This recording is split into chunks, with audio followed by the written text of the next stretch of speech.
You know Gray Bar for electrical parts, but there's one more thing you may not be thinking of us for that can help maximize your next project's total value. Our pre-project planning services are designed to help you win the bid, save on labor costs, and keep your installers productive across your entire build. The sooner you call us, the better. Because when we're there from the beginning, we can anticipate your needs and help you solve problems before they become problems. Yep, Gray Bar does that.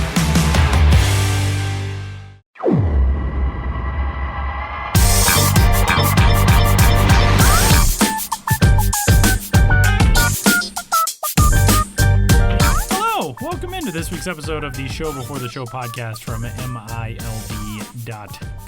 It's the official site of minor league baseball, and that's what we talk about on this podcast. I'm Tyler Maughan. He's Sam Dykstra. Hi, Sam.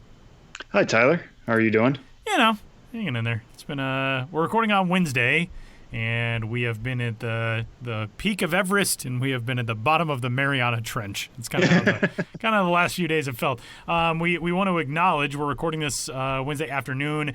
There are reports and tweets and things, and hopefully there is a movement toward getting a baseball season started, but we don't have anything concrete. We don't have any inside information. We're not going to speculate about things, and who knows, maybe by the time this podcast is posted and it's Thursday and you're listening to it, maybe we already have some details on a framework for when baseball is going to get started this season. Unfortunately, we just do not have that right now. So while it is going on, we're not really going to discuss it that much. Fair? Yeah, I mean, it's kind of weird to be recording in the middle of a storm, but also we don't know when to record this other than the normal time, just because the news has been literally all over the place. I mean, we went from 100% certain to there being a season to not being certain there's going to be a season to teams Tony Clark is meeting with Rob Manfred in Arizona, and they could be working towards an agreement. There could be a proposal. Right now, that's all we know, is that MLB has sent a proposal to Major League Baseball Players Association. We don't know exactly what that is or whether the two sides are going to actually agree. Lots of things are happening. I feel like my head's on a swivel looking all over the place. That was a good analogy there, Tyler, that we've been to the top of Everest and the bottom of the trench. My emotions have been all over the place. You can probably follow the GIFs I've been tweeting as reactions to all this. And we'd love to see baseball. That's all I care about is love. I would love to see baseball. I would love to see baseball played in a safe environment.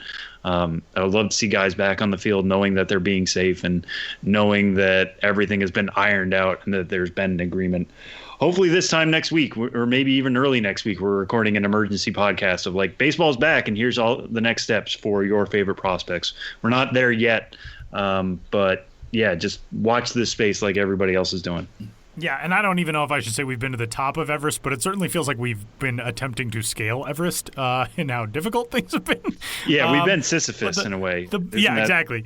But the bottom of the trench is certainly that's a place it feels like we've all become well acquainted with over the last 3 months of our lives. And with that, we welcome you into this week's episode of the Show Before the Show. We're going to talk a lot of things baseball here today, including a conversation coming up here in just a little bit with Bobby Witt Jr., the top prospect in the Kansas City Royals organization.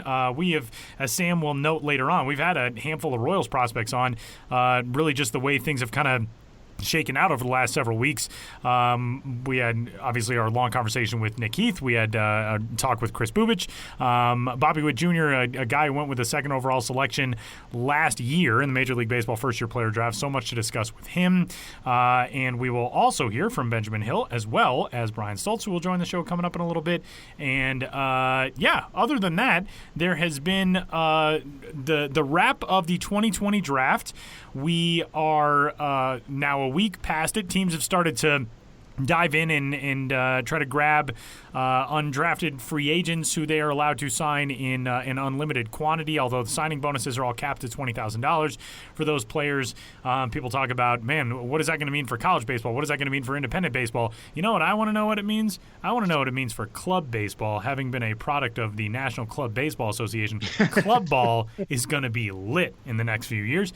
Really pumped about that. But Sam also has a wrap-up of the second round of the draft. When we talked last time, first round stuff was done Second round was in progress, and the second round of the draft, that stuff is up on the site already. We are also going team by team through every organization and putting together capsules, talking with scouting directors on the amateur side and all of that about what teams have gotten, and those have been pretty fun to put together so far. Yeah, that's going to be really neat, and one of the reasons we're doing that this year is obviously normally right now we're right in the swing of minor league baseball. We're right in the time of when short season ball should be happening. That was a tool shed I did this week of let's just look back at the best seasons from the New York Penn League in the last decade. Normally we're as a site ramping up to that, and we don't have that, so now we get to spend a little bit more time with these draft classes, and because they are capped at 5 rounds, there are some teams that only have 3 or 4 draft picks, thinking about the Red Sox and the Astros there. There are other ones that have 6 or 7, but it's a little bit easier to write capsules about these guys, so we're going to be bringing those to the site and looking at classes as a whole now that the draft is complete. Did like the Marlins, we had one up today about the Miami Marlins, all pitchers for the Miami Marlins. Yeah. What does that mean for their system, and why did they go all pitching? Was it just because that was the best available every time they picked? Was it because they had a strategy of, hey, we're low on pitching, we need to add pitching? We talked to scouting directors, amateur scouts for these pieces that'll be rolled out in the next couple weeks. So if your favorite team isn't up there yet, hang tight. It's coming to the site soon, and we're always tweeting them every time they come out. So keep an eye on our social media channels as well. And with that, let's get right into it. Bobby Witt Jr. from the Kansas City Royals joins the show next.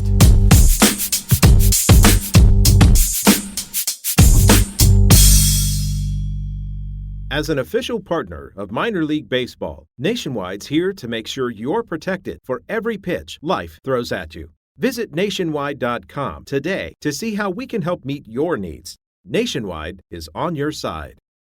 This week's Nationwide Road to the Show ambassador, the 10th-ranked prospect overall in the game of baseball, according to MLB Pipeline, the second overall selection in the 2019 Major League Baseball first-year player draft, and the top Kansas City Royals prospect, shortstop Bobby Witt Jr. joins the show from home in Texas and waiting out, hopefully, a pause that will get us to baseball at some time relatively soon. Bobby, how are you, man? What's going on?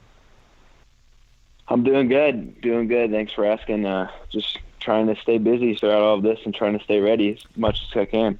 And at this stage, it's obviously kind of, I think, reaching a fever pitch where everybody just wants to know what happens next. What has the process been like for you? It's 3 months now since spring training really was put on hold, a little bit over 3 months at this stage, which is kind of crazy to think about. When you found out the news, what were your steps from there? I mean, did you go home immediately, and how have you been staying ready? Yeah, so in spring training, I was kind of just doing our normal day, and then they kind of had us in for a meeting, and we're like, we'll have a meeting tomorrow about all this virus stuff. And then the next day they're like, all of you guys kind of need to go home. So then from there, just stayed there a couple days, just waited it out a little bit, and then eventually went home. And ever since then, just been kind of try to get into a routine with it. On Tuesdays and Fridays, I'll go out and face some other like major league pitchers and do some live at bats and stuff. And then Monday, Wednesday, Friday, and Saturday, I do kind of my workouts just to kind of stay in shape and stay ready. And then the other days, I'm hitting or doing whatever. And then lately I've been playing a little bit of golf, trying to get good at that, since that's the only really competition that I could do right now. One of the things that's been kind of cool for us to hear from players that we've talked to over the last few weeks is the way, especially after the initial blow of quarantine and staying inside and all of that, when that kind of started to at least level out and solidify and people had an idea of what life was going to look like, hearing from players and how they were communicating with each other and trying to figure out, hey, can we get to a field? Can we throw? Is there a cage that's accessible for us? How many guys have you been sort of in contact with, and have you been able to interact with and maybe work out with or do some baseball-related activities with?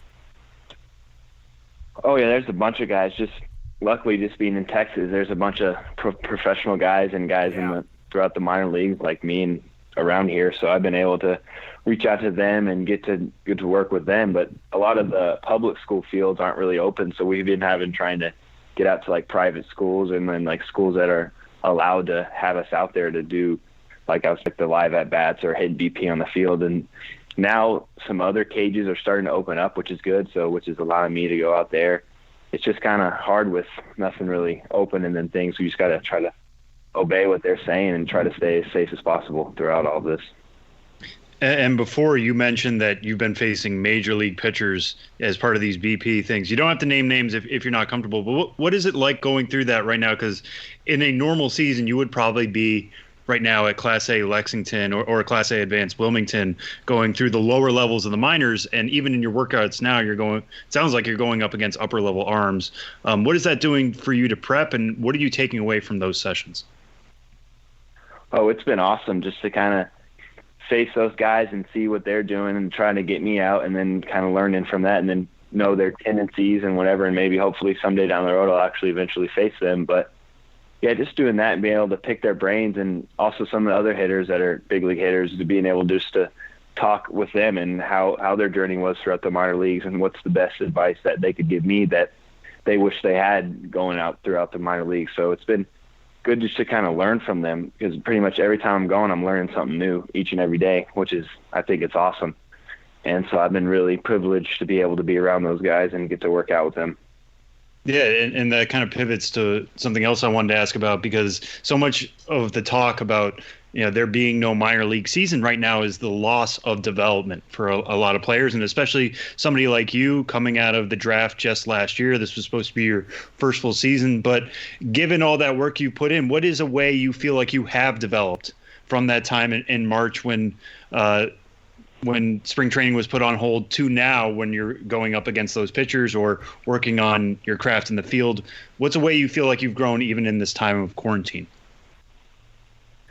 I really think it's just fine-tuning the little things, whether it's like kind of getting my timing right or doing little things in the field work, turning double plays, but those things. But I think the biggest thing is the mental side. That's what also has been huge for me. I've been kind of working with a guy named Brian Kane throughout all this, and he's helped me. He's a mental performance coach, just kind of getting my mind right, because I know once this stuff eventually hopefully will end, then we'll be back to playing baseball. So I was just trying to get my mind as mentally sharpened as possible, so that whenever times get tough, if I go into slumps or whatever, then I can try to get out of those as much as I can, because people say that this game is 90% mental. So I just wanted to try to make that one of my highs, as well as just also my performance on the field. And let's pivot back to that draft last year. The draft was just held last week, and we talked to Adley Rutschman last week, the number 1 overall pick. You were number 2.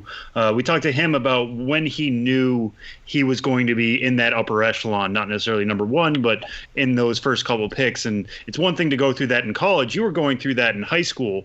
I know there were a bunch of showcase circuits, a bunch of ways for you to show off your talent. But at what point, either in the spring or even before that, did you think, hey, I have a chance to go in the top 3 picks? And how did that weigh on your mind as the spring went along in 2019?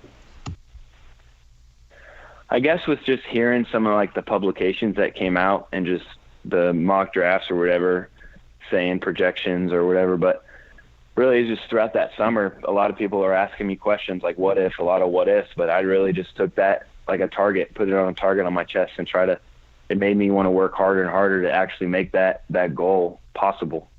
And so that's kind of what happened. And really throughout that whole summer and everything, I just thought about just trying to win every game that I play in, whether it's the Under Armour All-American game or the Perfect Game All-American game or with Team USA, just to try to go out there and win, because whenever I'm trying to win, that's when I'm playing my best, and that's when all the fun happens. So that's kind of how I took throughout like the draft process and everything. Just go out there, have fun, and just compete and try to win, and then eventually whatever happens, because it was kind of, I had some say of where I was getting drafted by my performance, but really it was the evaluator's decision. So I just had to go out there and enjoy every moment and just go out there and have fun.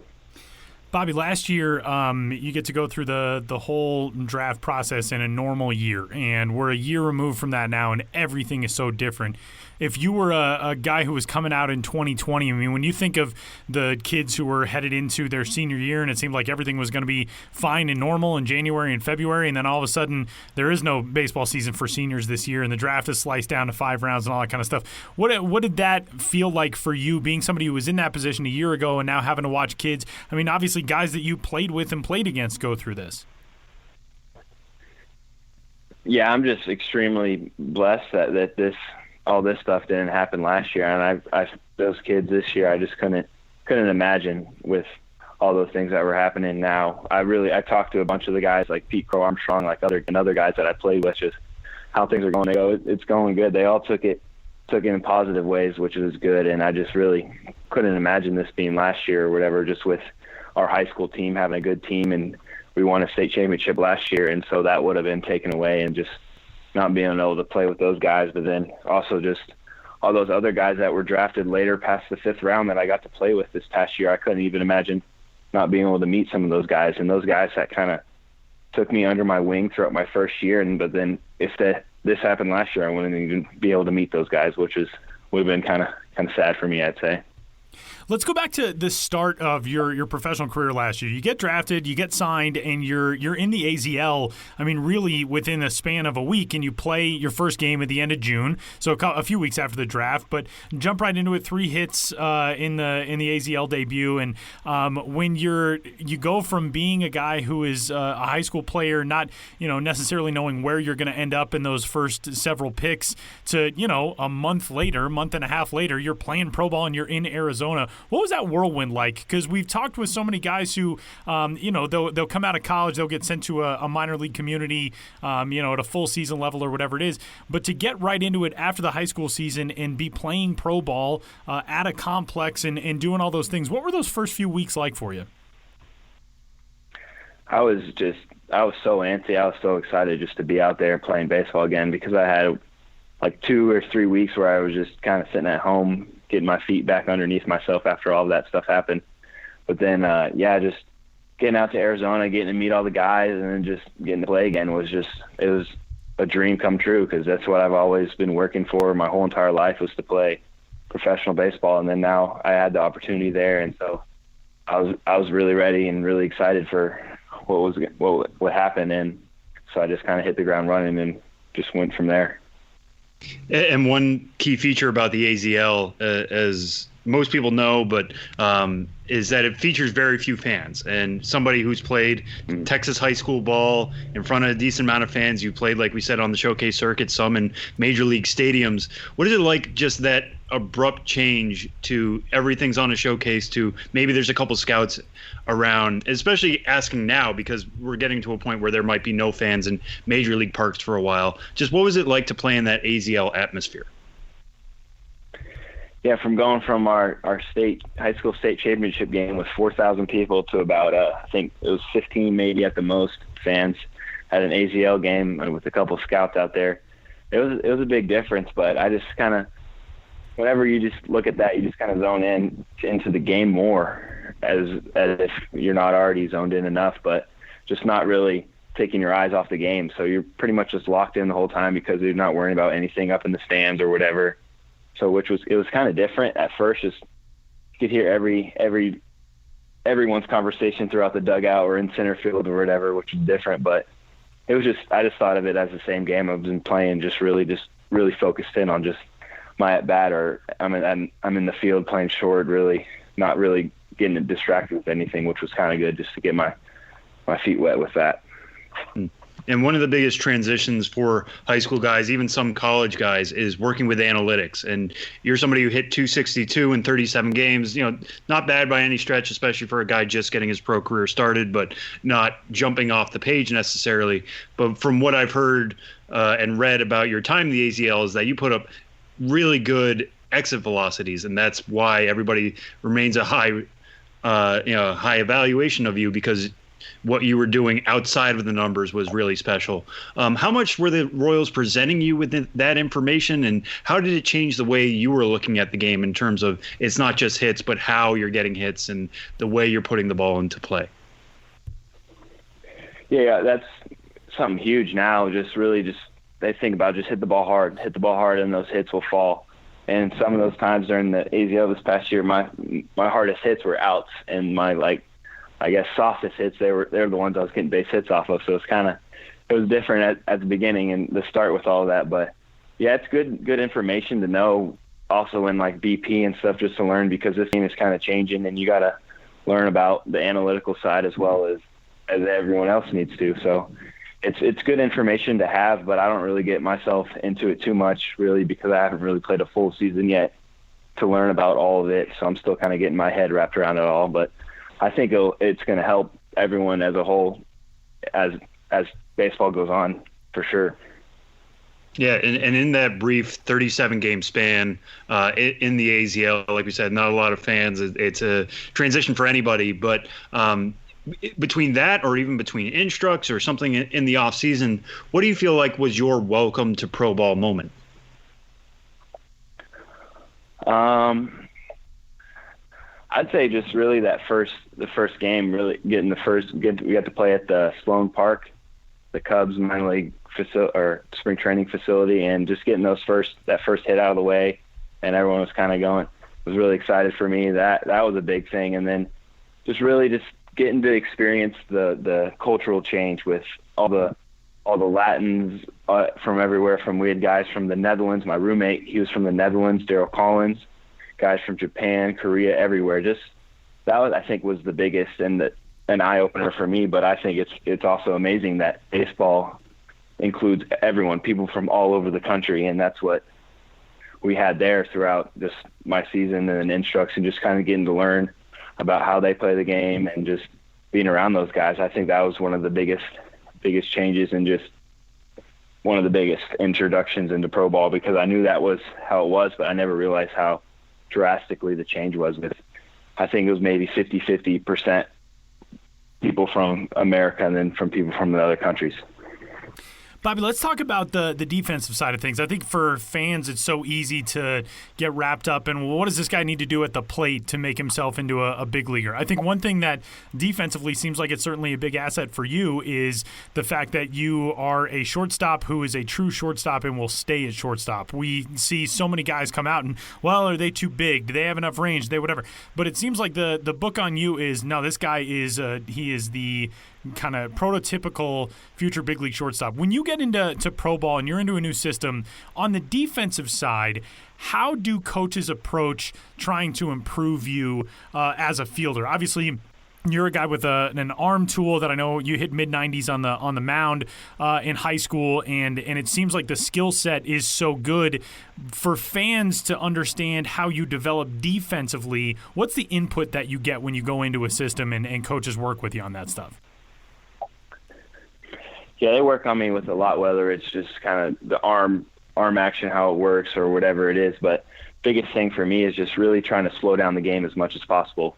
Because whenever I just kind of get into pro ball, I just try to speed everything up, and really I didn't really needed to take a step back and taking a step forward, because I was just trying to play so quick and just I just got to let the ball play me. And that's one of the things that they told me, really just to let the play develop, and then you with your instincts and everything, just make the play happen. And that was something. And then we do a lot more drills than I've ever done, just with like footwork drills and hand-eye coordination drills, glove work, and a bunch of that stuff. And so, which was really good for me. And I just feel like, and has helped me a lot, and then getting more athletic throughout it all, and just always learning from other guys from, like kind of I was saying, from Dominican, Venezuela. They're growing up taking ground balls in dirt fields or whatever. So just seeing how their hands work and everything, just learning from watching people is also another thing that has helped me throughout all this. I know that's another thing that a lot of people rave about with you is how much you just love the game and love the work in the game. And being in the professional ranks is so different because when you're in high school and you're the guy, you're a starting shortstop, it's, obviously a roster is much smaller, a program is much smaller, and you're kind of the person that's looked to at a position. But being in a professional system, there are so many other guys that you can work with and learn from and all that. How often do you just kind of sit down with teammates and pick each other's brains about, all right, well, in this situation or the way you approach this ball or whatever it is, like how much of an asset is that for you to be able to have at the professional level? Oh, that's huge because you're playing with guys that are 4-year college starters or even guys from all over the country. So they've been around the game, and you watch a baseball game, there's never really something that happens over and over again. Like there's never the same game that happens each and every day. So you pretty much just by watching the game and learning and hearing stories from other people, you learn something every day. And that's what we have. One of the coaches actually in the Royals organization, he takes a notepad and writes down 10 new things each and every day. And he's been around the game over 60 years. And so that pretty much shows you how much you can learn each and every day about the game. And just with picking the other guys' brains and everything, it's really cool just to learn about their story and how they got there too, and then what has helped them, and then you can take those things and apply it to yourself, and that will maybe help you, or take things away that they did wrong that you don't want to happen, and eliminate that so that you can be more successful. So really just taking things that works for you from each and every person, I think will help me and helps other people as well. And speaking of taking things from people, one of the reasons we wanted to have you on this week is, as everybody knows, you're Bobby Witt Jr. You're the son of a 16-year major leaguer in Bobby Witt. But as you were preparing for last year's draft process, as you're going through your process now as a pro, what is it like to learn from your dad? What's something you picked up from him? And especially last year, what was it like having him not only by your side, having gone through the draft himself before as a 3rd overall pick, but him guiding you as an agent, not being somebody who has to have the process explained to him, he knows it through and through. What is it like having him by your side throughout all of this? Oh, it's been awesome. It's almost like kind of having a cheat sheet for me throughout all of this. So he really has helped me throughout all the draft process and just being the first year in pro ball, because he's done all of this. He went through the draft process. He went through the minor leagues and made it to the big league. So just trying to learn from him and take bits and pieces from him that has helped him throughout his career has been awesome. And then just being able just to watch games with him every day. I'm watching a lot of replay games on the MLB Network with him, and just always learning from that. And he's just telling me, played with him and talked about him and how he went about it with that are Hall of Famers now. So that's just awesome to have. And he's just been there, and he's always pushed me throughout my whole career just to work harder and harder each and every day. And just the biggest advice he's really told me is just always just work hard and stay humble through it all, and then you'll make your way throughout the minor leagues and hopefully be a big leaguer like he was, a 16-year vet. So just keep working towards that for sure. Yeah, and part of those discussions, like you said, is coming up through the minor leagues, and he's somebody who went up fairly quickly. I mean, he was drafted 3rd overall, like I said, in '85. He was debuting in the majors in '86 and spent a good chunk of that year. He made 31 starts for the Rangers in '86. What memories of the minors does he share with you, and what does he tell you about what the player development process was back then compared to what it is now? He shared with me a bunch of just stories about, like, a lot of them is actually kind of more funny stories that I don't know if I'd be able to share on this too, but and I'll just funny things like how he'd give up home runs to Mark McGwire and how he didn't even see the balls come off the bat and some things like that. And just throughout all of that, he just said that the difference is just back then was just it was quicker. It wasn't a lot of player development, and that's why players didn't last as long in the big leagues.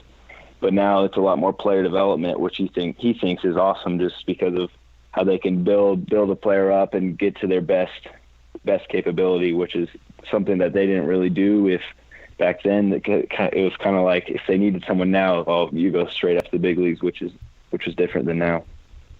And as somebody now who's a professional athlete, a professional baseball player, somebody who signed a big bonus last year, you don't have to spoil it for this Sunday, but what do you get a dad who's been a 16-year major leaguer? What do you get him for Father's Day? I don't know yet. I'm still kind of working on it. I know it's coming up, but I got for Christmas this past year, I got him a new car, so that was one of the bigger things that I got him, just showing my respect to him towards that. But I'm going to have to think of something coming up for sure, and I don't want to spoil it from him on here. So I'll figure it out soon for sure. Fair enough. I was going to say, I think that covers you for maybe the next 5 to 10 Father's Days. You could try that. Yeah, you I don't know if that fits on a card. Maybe take him out to a nice steak dinner or something if it's open or something like that. There you go. All right, well, we'll end with 2, but one thing I wanted to ask you about as well, we've had a couple of Royals prospects on lately, and it's just kind of worked out that way pretty well, but the Royals have been in the news for the last couple of weeks because of the way they've treated minor leaguers. General Manager Dayton Moore coming out and pretty fierce defense of minor leaguers. They've announced they're not cutting anybody, that they're paying everybody what they would have paid them through the rest of the season. What kind of outreach do the Royals have to you guys, even at the lower levels, and keeping you guys in the loop and developing you guys even at a time like this? I mean, what is it like to be a member of the Kansas City organization? Oh, it's awesome. They treat us with the utmost respect throughout everything. They treat everyone like a first-round pick, which I think is awesome, from whether it's the top of the staff or the bottom. But yeah, right now we've been doing a lot of Zoom calls. We do 1 to 2 each and every week, and do that, get to see the guys' faces, talk to them, talk to the hitting coaches, talk to the fielding coordinators and everything.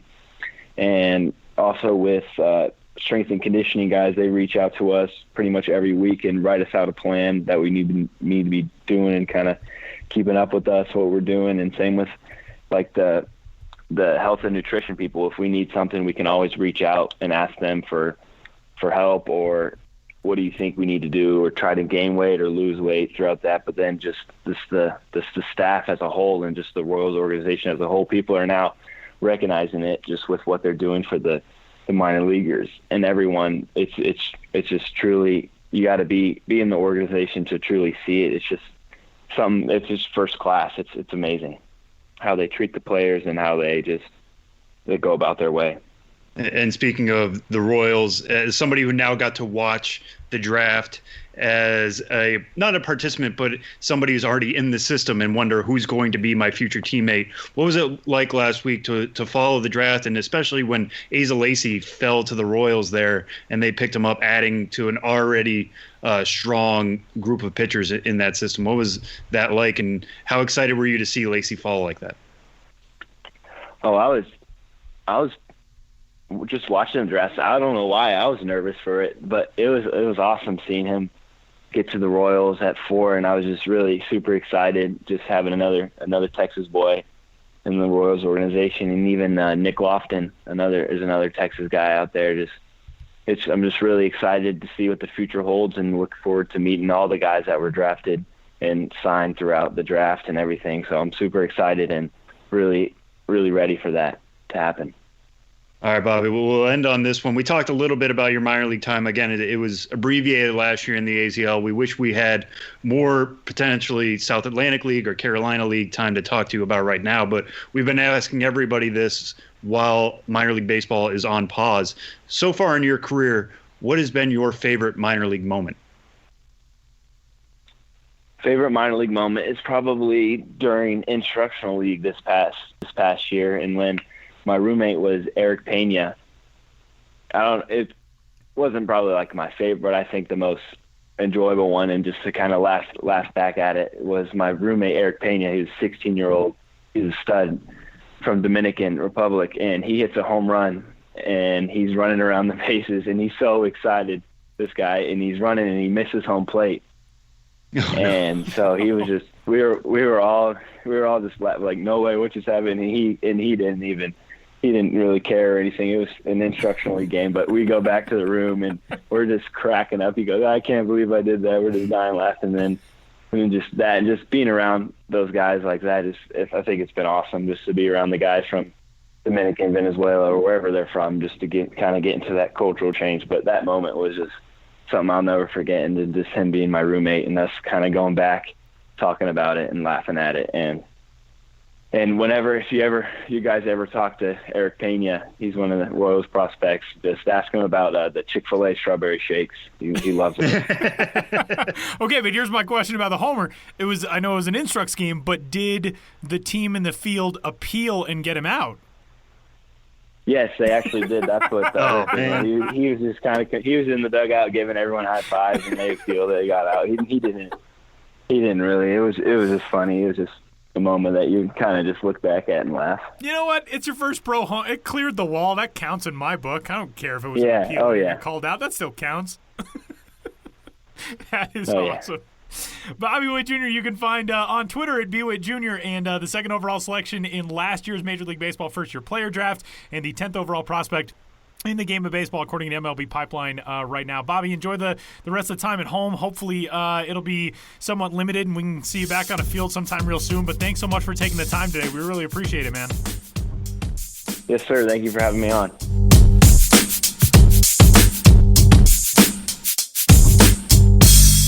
Benjamin Hill joins us this week for our weekly conversation. We're going to be talking about minor league movie connection here in just a moment. But Ben, first, how are you? Hey, thanks for asking. I'm doing all right. Per usual, standing in my bedroom, looking out the window, and talking to you guys on a Wednesday afternoon. What do you see today out there? There was one time there was a birthday party for somebody who was either like 9 or 90. We were waiting the development on that in terms of the balloons they're putting up. What's out the window today? Well, it's funny. One of the balloons from that party is now sad and deflated in the yard still weeks later. Yeah, that house went through like some major turmoil because like the roof was replaced a couple weeks ago, and that really changed my working environment with a whole bunch of roofers doing the roof. But that's quieted down. You know, not right now, but if I can just go on a brief tangent, and Sam, I imagine this is the case for you here in New York City. In my neighborhood, illegal fireworks are going off every night at an insane level, like minor league ballpark quality fireworks. It's insane. It's like I've lived in New York City since 2002, and yes, illegal fireworks are part of the summer landscape. This is that times 100 every day, sporadically between like 7 and 2 in the morning. These massive fireworks are going off, and I vacillate between being like, this is like sociopathic and so rude, and there's dogs and kids and people who need their sleep. And part of me is like, this is such a weird summer already, and I just love this very specific detail about this very specific summer. It was the summer of illegal fireworks. It's insane. It's crazy. The funny thing was, I searched on Twitter to be like, where are the fireworks coming from? Because in my neighborhood, they're coming from all over. They're coming from north, south, east, and like I'm trying to figure out if they're Sunset Park or Midwood or Kensington or over near you, Ben, like towards Flatbush and Dimas Park. And I searched fireworks, and the first thing that popped up was this link that said, "Are you hearing fireworks? You're not alone in Baltimore." So this really is happening, like in a because it's happening here too. My neighborhood, and I don't live like directly downtown, but in my neighborhood, it's, to be fair, my neighborhood there are fireworks like year round for whatever reason. But right now, I don't know if it's just like everybody like the 4th of July is 3 weeks away. Might as well test out all of our illegal fireworks. But it's like same every single night. And I've had some conversations with other people who live in this area who are like, what's up with the fireworks lately? Like, is there something that we're missing that people are celebrating? I don't really get that. So I did not know that this was going on elsewhere. I thought it was just confined to my little neighborhood.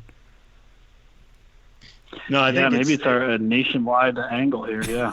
Yeah, we're not even at 4th of July. I mean, I think it's something you can do maybe from your backyard or here in Brooklyn from the front of your street. I don't know. I mean, I just caution like everything else.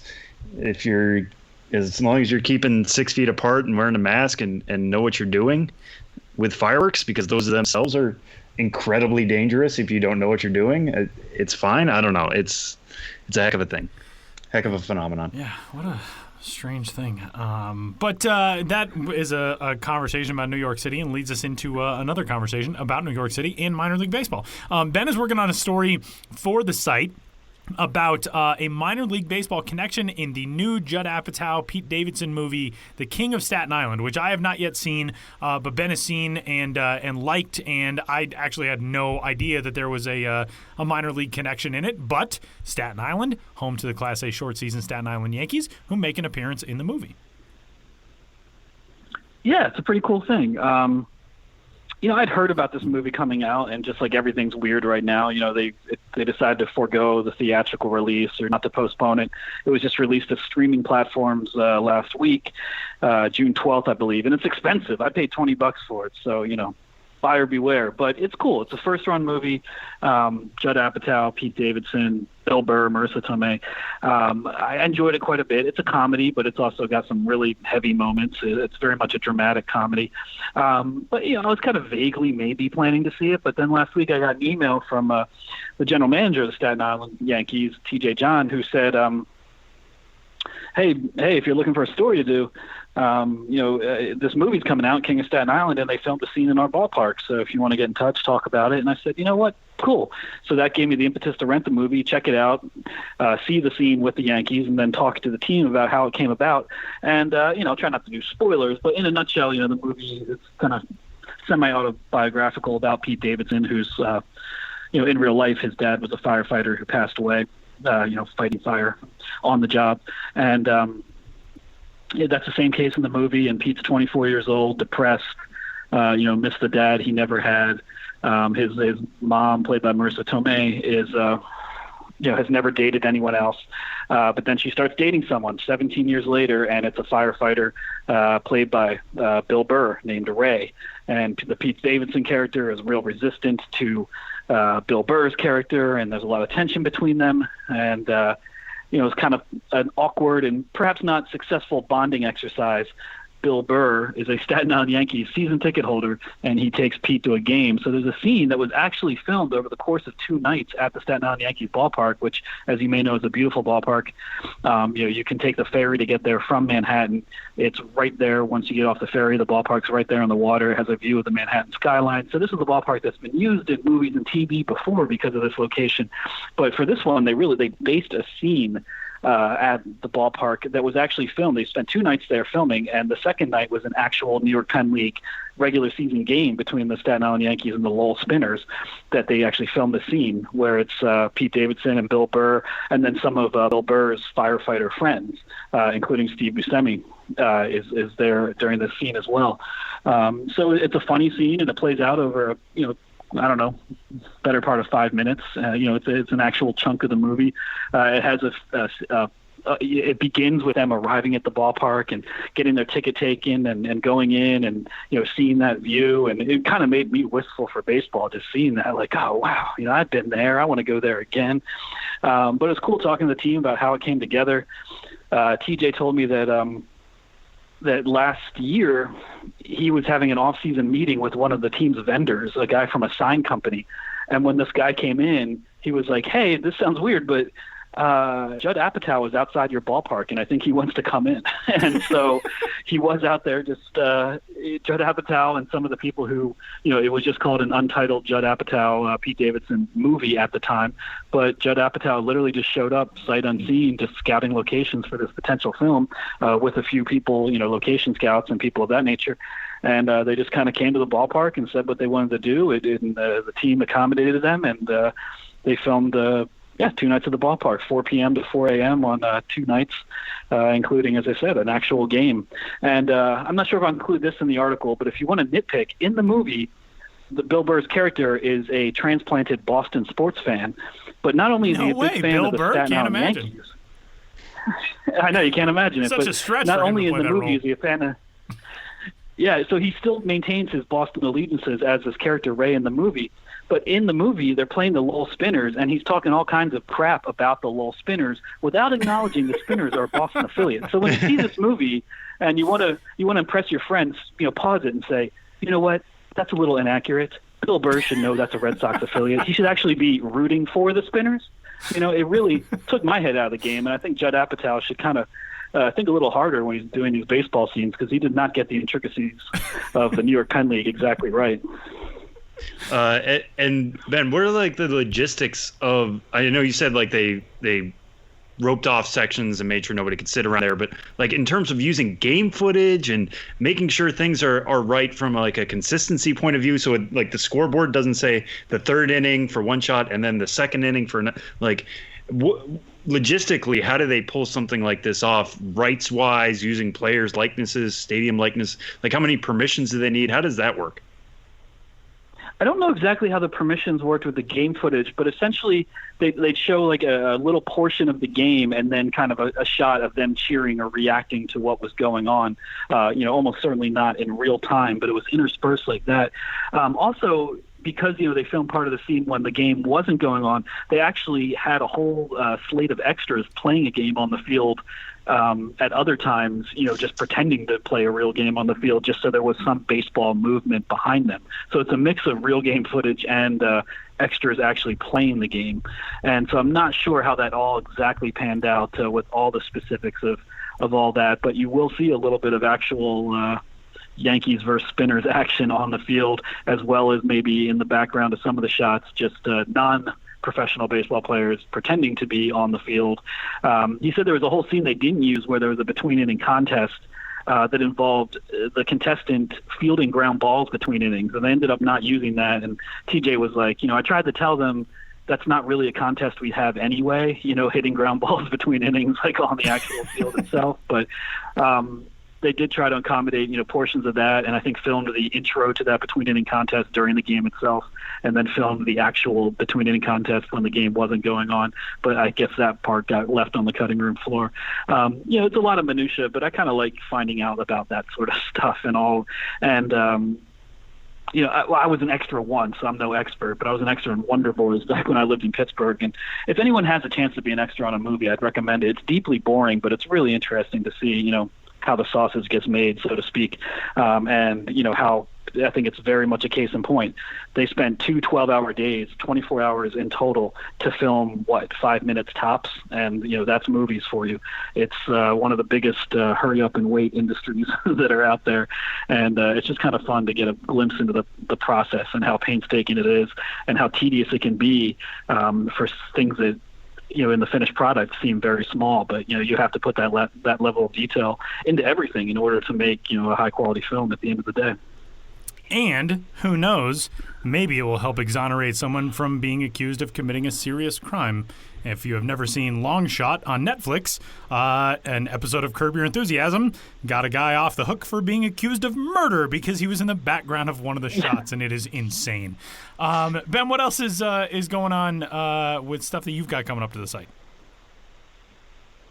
Well, I'm plugging along with my long-running Did You Know series about each, fun facts about each and every single minor league team. Started that with AAA and working my way down. The last installment of that was the Carolina League, which came out on Tuesday. And so check that out if you're a fan of the Carolina League, or even if you're not. I tried to include a lot of goofy fun facts throughout. I mean, one thing about I try to go out of my way to find unique things, and one thing was I was just going through an alphabetical list of Carolina League teams, and top of the list alphabetically by geographical name is the Carolina Mudcats. But the Carolina Mudcats actually play in Zebulon, and I was like, okay, there's not too many teams that actually play in a city that starts with the letter Z.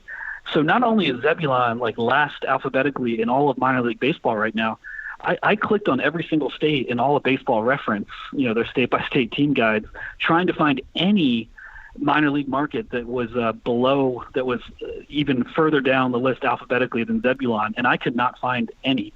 So I'd like to think, no one's contradicted me so far, I put it in the story, that Zebulon is last on the all-time list of cities that have ever hosted minor league baseball. If you're aware of a case in which I may be wrong, please let me know. And one other one I just want to bring up real quick here, Ben, is Salem is throwing out a pretty big term here, saying they have the best view in baseball. They go against the Blue Ridge Mountains, which are obviously pretty good for a backdrop. It opens up to that. The outfield, the tweet you include in this story, presents a pretty strong case. But how do you feel about Salem claiming to have the best view in baseball?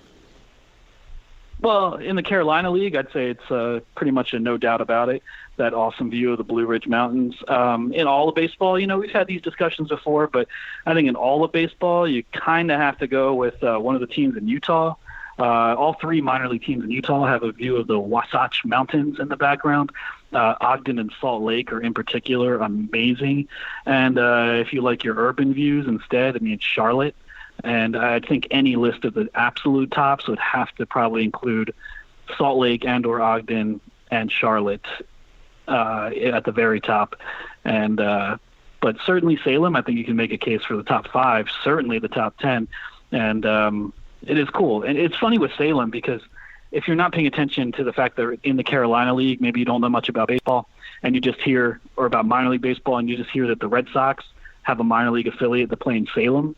I think people are like, oh, Salem, Massachusetts? They're a Red Sox affiliate. They must play in Massachusetts. But no, it's Salem, Virginia. And before they were the Red Sox, they were the Avalanche, which, is a mountainous term. And, they have a view of the Blue Ridge Mountains. I'm not sure how many avalanches are there on the Blue Ridge Mountains, but it kind of ties in with the mountain backdrop. But also that name came about because when they were the Avalanche, when they first switched to that name, they were a Rockies affiliate. So you have a Rockies affiliate with a view of the mountains called the Avalanche. So everything ties in together. And an affiliate of a team that plays in a city of another major franchise also named the Avalanche. Ooh, galaxy brains. Wow, yeah. It's all kinds of weird. There you have it. See, yeah. If you do have a this chance is why to go to people Salem, listen to this podcast. if you do have a chance to go to Salem, it's that ballpark. The view is amazing, and yeah, it's a cool little facility, and it's in a neat little area too. They've got other athletic facilities around there, and I think they host, I want to say maybe not a state fair, but there's like a county fair in that area during parts of the baseball season, normal baseball seasons. But all that stuff is up on the site and or coming to the site right now. You can check out the Carolina League fun facts. Ben had one in there about Myrtle Beach, in that in 2008 they hosted the California Carolina League All-Star Game, and Vanna White, a North Myrtle Beach native of Wheel of Fortune fame, threw out the ceremonial first pitch.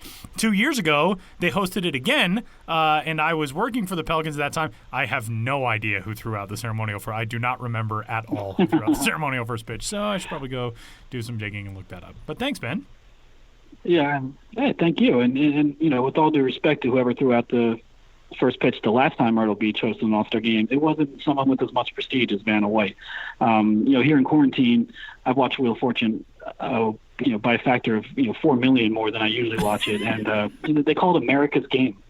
They say it's time for America's Game, and I'm like, hell yeah, I'm going to settle into another episode of America's Game. And so when someone who's connected with America's Game, visits our national pastime like Vanna White did with Myrtle Beach in 2008, or also in the Carolina League like Pat Sajak did with the Frederick Keys in 2015, that's some big-time stuff. And let's hear it for game shows. Let's hear it for Wheel of Fortune. And above all, let's hope that Jeopardy comes back with new episodes soon. Amen to that. Thanks, Ben. Thank you, Tyler. Thank you, Sam. And here's to tonight's fireworks display. Let's all enjoy it.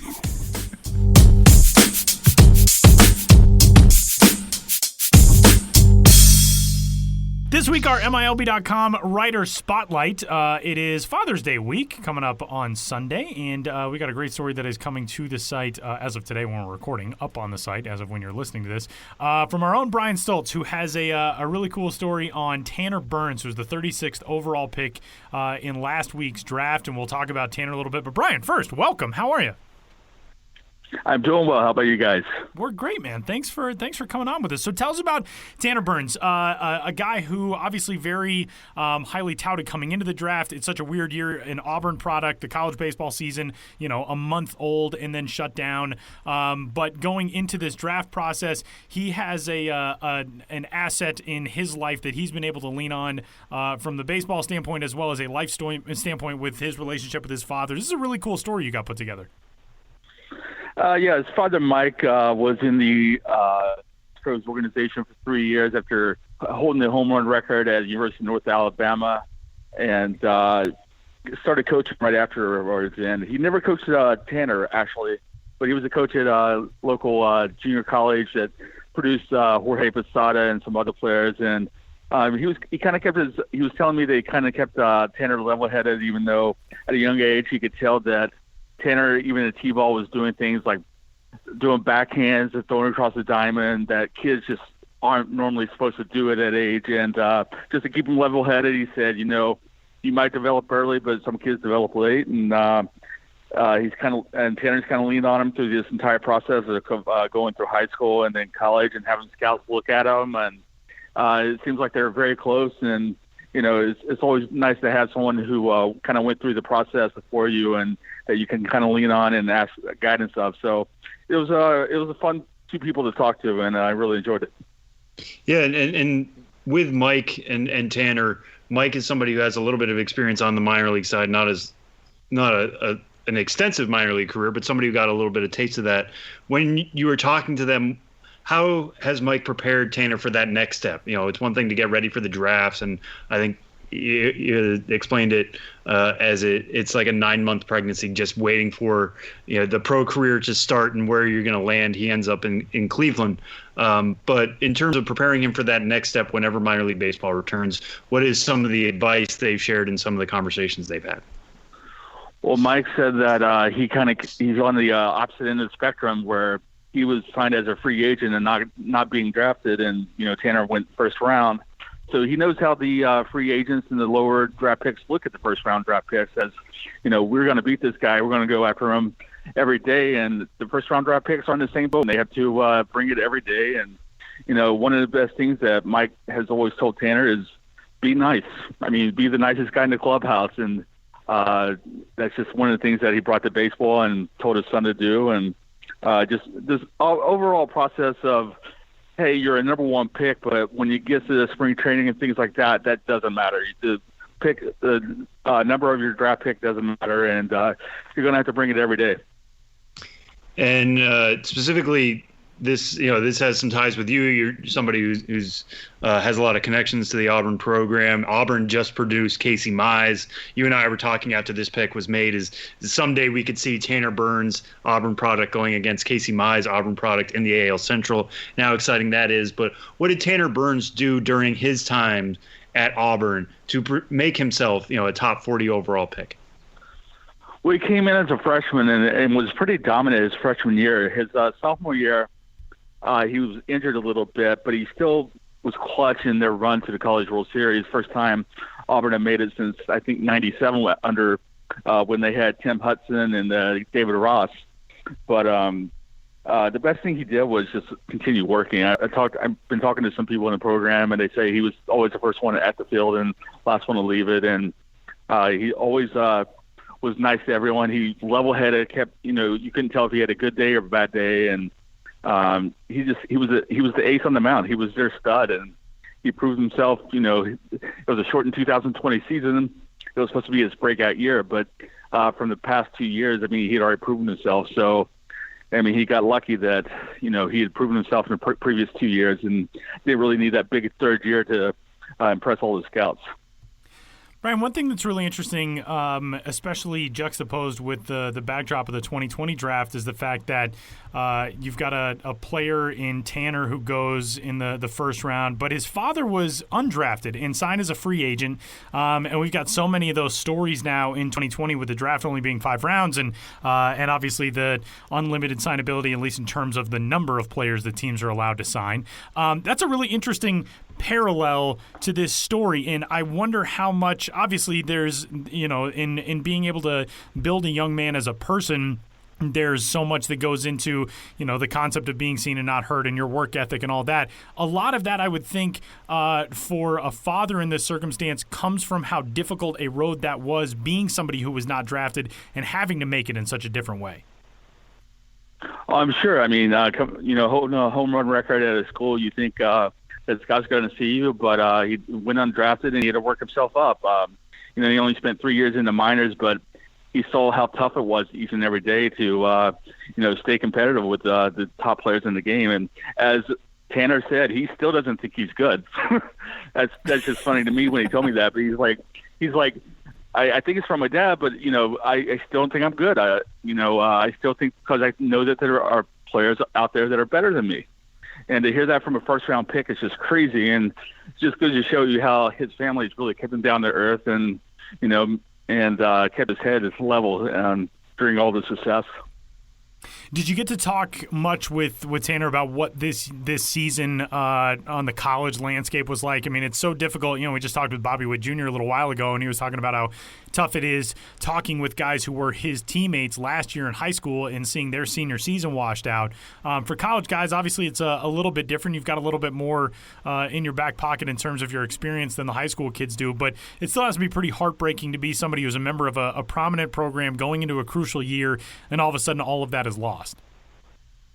Yeah, I talked to him a little bit, and he said he hadn't thought of it that much until this past few weeks, and on Snapchat, memories started popping up of the trip to the College World Series and how they should be there right now, because they came back with, like you said, a loaded program under Bush Thompson, and he wanted to lead the team to the College World Series again, maybe even win it. I mean, that was their goal this year. I mean, they made it last year. That was fine and all, but they went out in 2 games, and with Tanner and so many studs returning for him, there was a high hope, and I could tell that he was a little disappointed. But when you're the first round pick and you go 36 overall, I mean, it's hard to be disappointed that a season was cut short at Auburn. And in terms of the next steps, just in terms whether you're conversations with Tanner Burns or based on what you've seen out of him at Auburn, now he's part of the Cleveland Indians system. That system has been pretty good at developing pitching. You just got to look at Shane Bieber last year. Nobody thought much of him going into the draft, and now he's their potential ace. But what are the next steps for him in terms of pitches, in terms of things he's hoping to work on to climb quickly? Being a college product, he could climb quickly. But in your discussions or what you've seen out of him, what are the next steps for him as a pro? I think the pitches are all there. He has all the skill. It's just staying healthy. I mean, he had the health problem as a sophomore that kind of held him back a little bit. But I mean, all this stuff is there. I mean, his mind is right. I mean, that has a lot to do with his family, and he has the same mindset as he's a bull. He's a bull that goes out on the mound every time, and he's gonna compete. And I think he's kind of like Mize in that factor. Is he has his stuff. It's just making the adjustment to the next level is just going to be the main thing for him. Brian, and I would like to see. Go ahead. And I would like to see a Mize Burns matchup in the future, because that would be awesome. That would be pretty fun. And as you noted at the end of your story, too, it would be very cool to somehow be able to see a Mike versus Tanner Burns matchup in a world where you could see them both in their primes. Maybe it's something you create one on the show. If Tanner gets to do that and make this matchup a reality, we've put full game broadcasts on this podcast before. So, all things are possible now through video games. We could do that, but I think Mike might ground him if Mike strikes out. So that might be a downside for Tanner, knowing that if he didn't do his homework or got in trouble, his punishment was not be able to go to the ball field. So he's still 18. He's not 18 anymore, but he's still a college kid. He can get grounded, I guess. But all kidding aside, that would be awesome. I'm sure Mike got the best of them the first few years of the pitching matchups, but I bet Tanner could win now. Brian Stultz is on Twitter at Brian J. Stultz. You can find him there. You can find this story up on the site as well. We also want to plug Katie Woo's got a Father's Day themed story that is coming to the site on Friday, so you can find that there too. And to all of our fathers out there on the MILB side, from our staff perspective, and also to all the fathers tuned in, and to all of our fathers as well. Happy Father's Day to all. Brian, great stuff, man. Thanks for coming on with us. Absolutely. Happy Father's Day to my dad.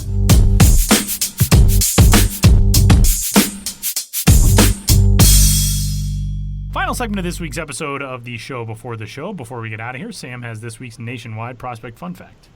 Yeah, so this one, we're always going to try to tie the fun fact to the guest this week. Pretty obvious one this week with Bobby Witt Jr. We mentioned a little bit during our interview that he was the number 2 overall pick last year, and Bobby Witt Sr. Was the number 3 overall pick when he went in the 80s. The fun fact this week is that they are the only father-son duo to ever be picked both within the top 3 picks, which is pretty special. Obviously, that doesn't happen very often. You think about the best father-son combinations of all time. You think of Barry Bonds and Bobby Bonds, or the Griffeys, or the Boones, but no other father-son duo has ever been picked in the top 3 picks. And I'll extend this one out just a teeny bit because our discussion with Ben made me think about this as well. Bobby Witt the pitcher. Went to University of Oklahoma. That's where he was picked 3rd overall in the first round. But before that, I have to point out he was drafted in the 7th round of the 1982 draft out of Canton High School in Canton, Massachusetts. Tyler, do you know who is from Canton, Massachusetts? No, I do not. Bill Burr, the same guy we talked about in Ben's segment. Wait, so Bill Burr is a Massachusetts guy and a Boston sports fan? He is a Massachusetts guy, He rarely yes. alludes to that. You'd never hear it, but here I am bringing it to you guys as a fun fact. Here we are to break this news. So if you wanted to go from Bobby Witt Jr. to Bill Burr, it only takes 2 steps, apparently. That's it's the new Kevin Bacon game. Yeah. I'm sure we could tie Bill Burr to Kevin Bacon somehow. Yeah, probably. And I'm sure that's actually probably relatively easy, I would imagine. Yeah, that's next week's show. We'll put it that way. So that is the nationwide fact for this week, and as always, you can get in touch with us here at the Show Before the Show podcast, podcast at MILB.com. Sam is on Twitter at Sam Dykstra MILB. I am there at Tyler Mon, and keep the faith. Hopefully we'll have baseball soon, and regardless of however soon that progresses, we will talk to you next week.